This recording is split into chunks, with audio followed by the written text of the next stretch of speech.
anh tin nghe Mahni na foam wash mangin puisa choi sen pangngaiah le gen tike motor Mahni motor la silang ama sabara chuan sprayer hei hi elo nei tu te man thin sprayer an mamwa chuan hei hi no fe ina kan man thin ania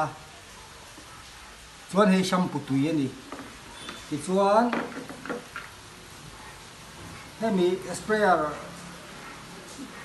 hian hriau in air lu turin ti hian kan vit popanga air lu turin ti hian hei ti hian kan vit popanga ti chuan hei hi a hmawr hi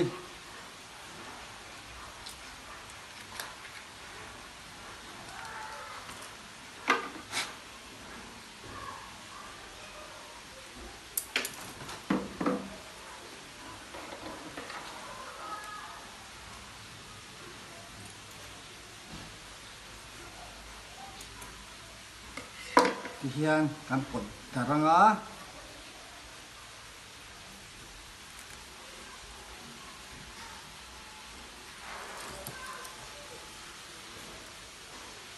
chuan ta he kan hno lu tang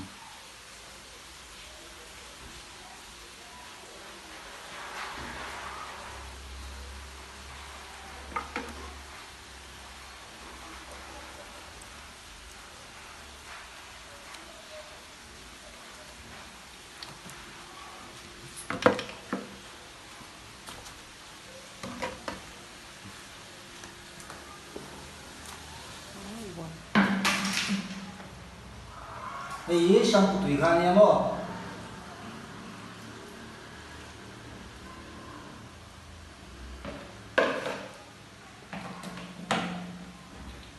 Mahse ka soi du chu foam wash hi Mizoram chuanin hmantlak duk lawa kan lei he abalawa hian foam wash ai chuan manua la putun wa hian a fai du ka zo kani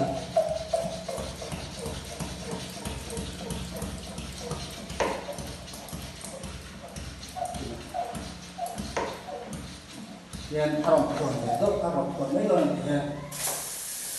hei